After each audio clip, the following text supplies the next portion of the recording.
নহয় এটা কথা চাওক মই এটা কথা কৰ্ম যিকোনো কৰ্মই কেতিয়াও সৰু হ'ব নোৱাৰে যিকোনো কৰ্ম কৰিবৰ কাৰণে মানসিকভাৱে তেওঁ প্ৰস্তুত হ'ব পাৰিব লাগিব মই এটা কথা কৈছোঁ চাওক গুৱাহাটী চহৰত কিছুমান মানে ধৰি লওক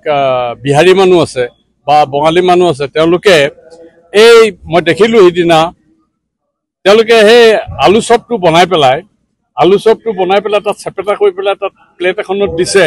দি পেলাই তাৰ লগতে ঘুগনি অলপ দি দিছে তাৰ লগতে অকণমান তেতেলী জোল অলপ দি দিছে দি পেলাই তাত মানে লাইন লাগি আছে মানুহ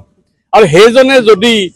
মই কৈছোঁ যে তেওঁক সুধিলোঁ যে তুমি প্ৰতিদিনে কিমান ইনকাম কৰা সি কৈছে ছাৰ মোৰ মানে ৫-৬ হাজাৰ টকা ডেইলি বিক্ৰী হয় সন্ধিয়া সময়ত বিক্ৰী হয় ৫-৬ হাজাৰ টকা মোৰ লাভ কিমান হয় সি কৈছে প্ৰায় ১,৫০০ পৰা ২,০০০ টকা মোৰ লাভ হয় গতিকে আমাৰ ল'ৰাই যদি সেইবিলাকতো কৰ্ম লাজ কৰাৰ কথা নহয় তেওঁলোকে যদি এখন সংসাৰ চলাব পাৰে তেওঁলোকে সুন্দৰভাৱে চলিব পাৰে ডেইলি যদি ২,০০০ টকা তেওঁলোকৰ ইনকাম হয় তাহলে মাহে ৬০,০০০ টকা ইনকাম হয় ৬০,০০০ ভাল অফিচাৰ এজনৰ দৰমহা মান ৬০,০০০ টকা গতিকে এইবিলাক কাম কৰিবলৈ কেতিয়াও এতিয়া মাছ বিক্ৰী কৰা ধৰি লওক বা টেকেলি পিঠা বিক্ৰী কৰা এইবিলাক কেতিয়াও লাজ কৰিব নালাগে যিকোনো ব্যৱসায়ত কাম কৰিবৰ কাৰণে আগবাঢ়িব আজি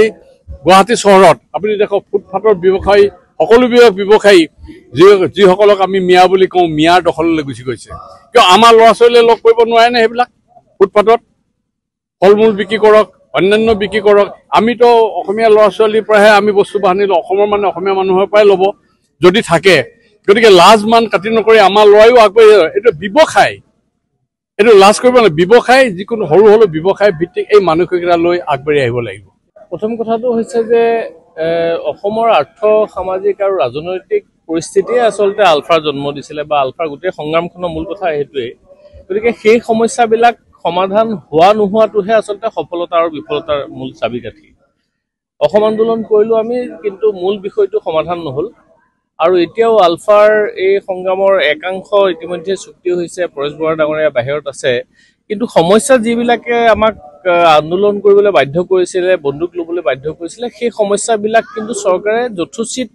ৰাজনৈতিক সদিচ্ছাৰে সমাধান কৰাৰ পৰিলক্ষিত হোৱা নাই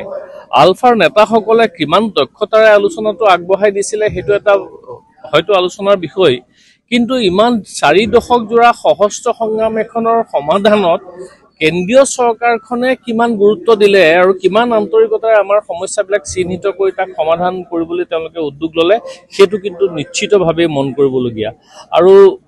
মই ব্যক্তিগতভাৱে ভাবোঁ যে কেন্দ্ৰীয় চৰকাৰে যিধৰণে অসমৰ সমস্যাবিলাক আপুনি অলপ আগতে ক'লে যে আমাৰ জনসংখ্যা কমি গৈছে সেইটো এটা বেলেগ প্ৰশ্ন কিন্তু অৰ্থনৈতিক আমাৰ যি দুৰৱস্থা অসমীয়া জাতিয়ে সন্মুখীন হ'বলগীয়া হৈছে সেইটো সমাধান কৰাৰ ক্ষেত্ৰতো কিন্তু কোনো বিশেষ উদ্যোগ লোৱা পৰিলক্ষিত নহ'ল আলফা চুক্তি সফল হয় নে বিফল হয় তাৰ পৰৱৰ্তী সময়ছোৱাত চৰকাৰখনে আমাৰ আৰ্থসামাজিক সমস্যাবিলাক কেনেদৰে সমাধান কৰিবলৈ উদ্যোগ লয় তাৰ ওপৰতহে প্ৰধানত নিৰ্ভৰ কৰিব চুক্তিখনত কি লেখা আছে নে নিছে সেইটো ডাঙৰ কথা নহয় আমি অসম চুক্তিটো দেখিলোঁ বহুত ডাঙৰ কথা লেখা আছিলে কিন্তু অসমীয়া মানুহে সাংবিধানিক ৰক্ষা কৱচ পোৱা বিদেশী বহিষ্কাৰ কৰা এনেকুৱা কথাবিলাক লিখি চুক্তি হৈছিলে ফৰ্মেলি তাৰপিছতো আমি দেখিলোঁ যে সেইবিলাক চুক্তি ৰূপায়ণ নহ'ল গতিকে চুক্তিত থকা কথা কি আছে বা কি নাই সেইটো ডাঙৰ কথা নহয় কেন্দ্ৰীয় চৰকাৰে আমাৰ সমস্যাবিলাক সমাধান কৰিবলৈ কিদৰে উদ্যোগ লয় অহা সময়ছোৱাত আমি সকলোৱে নিশ্চয় লক্ষ্য কৰিবলগীয়া বিষয় হ'ব